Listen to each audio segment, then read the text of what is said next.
सम्मानित मंच, सूबे के सभासद वृंद, आप सबने जय माता दी। चारण रत्न जिसका आदेश मुझे हुआ, ये पुस्तक प्रोफेसर अंबादान जी रोहड़िया के व्यक्तित्व और कृतित्व पर लिखा गया 500 से अधिक पेज का एक श्रेष्ठ ग्रंथ है। प्रोफेसर अंबादान जी रोहड़िया अपने जीवन में सबसे अधिक चारणत्व पर केंद्रित होकर के काम करने वाले और काम करवाने वाले प्रोफेसर में से एक है। रोहड़िया साहब का पूरा जीवन उन्होंने सौराष्ट्र यूनिवर्सिटी में बतौर प्रोफेसर जब गुजराती साहित्य का अध्ययन करवाना शुरू किया, उनकी दृष्टि में चारण और चारण साहित्य रहा। अब बहुत सी ऐसी उपलब्धियां हैं जिनमें चारण समाज को, चारण साहित्य को प्रोफेसर अंबादान जी रोहड़िया ने हम सबको गौरवान्वित किया है। आज गुजरात में यदि कोई बच्चा पढ़ाई करता है, गुजराती साहित्य में एमए करता है, उसमें एक प्रश्न पत्र चारण साहित्य पर होता है। और आज अंबादान जी रोहड़िया की उस पहल के कारण हम चारण साहित्य को गुजरात में पढ़ पाते।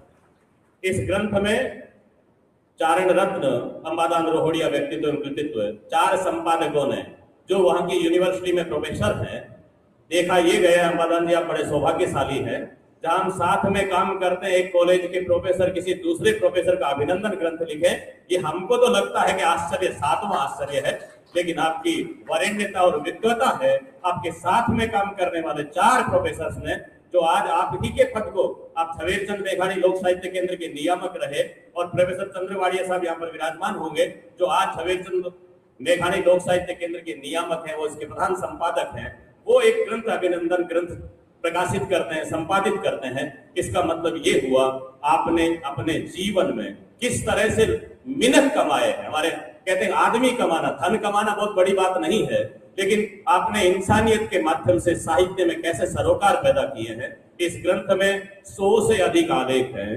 उन आलेखों में हम देखेंगे तो वीसी लेवल के 4-5 ऐसे अधिकारी हैं जिनके आलेख हैं, और उन्होंने जो प्रोफेसर अंबादान जी रोहड़िया पर लिखा है, आप जब पढ़ोगे तो लगेगा कि एक आदमी एक गांव से उठ करके कैसे पहुंच सकता है।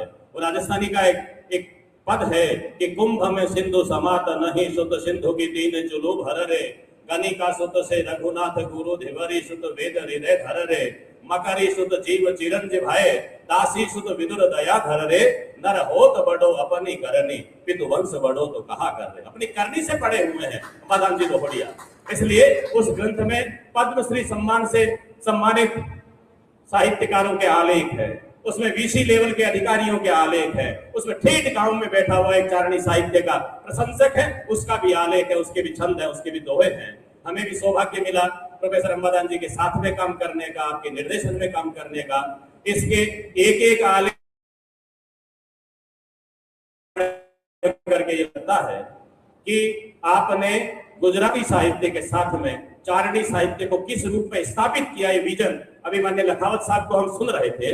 राजस्थान सरकार में बतौर मिनिस्टर काम करते हुए कैसे चारण समाज से जुड़ी हुई, चारणत्व से जुड़ी हुई चीजों को उभारा जा सकता है। अभी जो 4-5 उदाहरण आपने पेनोरमा के दिए, यद्यपि संक्षेप में आपने बोला, पेनोरमा की संख्या पर बात करें तो विस्तृत बोला जा सकता है, लेकिन वो विजन आपके पास में है। वैसा विजन साहित्य में प्रोफेसर अंबादान जी रोहड़िया के पास में है। आपने अपने जीवन में 40 पीएचडी कराई और 30 पीएचडी ग्रंथ है आपके, 30 शोधार्थियों ने पीएचडी आपके अंडर में किया और 30 में से 18 चारण साहित्य पर। आपने अपने जीवन में 70 विद्यार्थियों को एमफिल की डिग्री दिलाई है, एमफिल डेजिग्नेशन आपके निर्देशन में लिखे गए हैं। 70 में से 40 आपने चारण साहित्य पर करा। पहला व्यक्ति होगा ऐसा चारण समाज में आज जिन्होंने एक साथ अपने निर्देशन में कहीं पर 18 और 40 58 ग्रंथ लिखवाए चारण साहित्यकारों पर। पहले व्यक्ति हैं। चारण साहित्य शोध संस्थान इस बात पर गर्व महसूस करता है। आज इस प्रांगण में आप पर लिखे गए अभिनंदन ग्रंथ का हम विमोचन करने जा रहे हैं। मुझे समय की सीमा में बोलना है, इसलिए मैं इतना ही कहकर के आपको अनंत बधाइयां दूंगा। बहुत बहुत धन्यवाद। जय हिंद, जय भारत, जय मां भारत।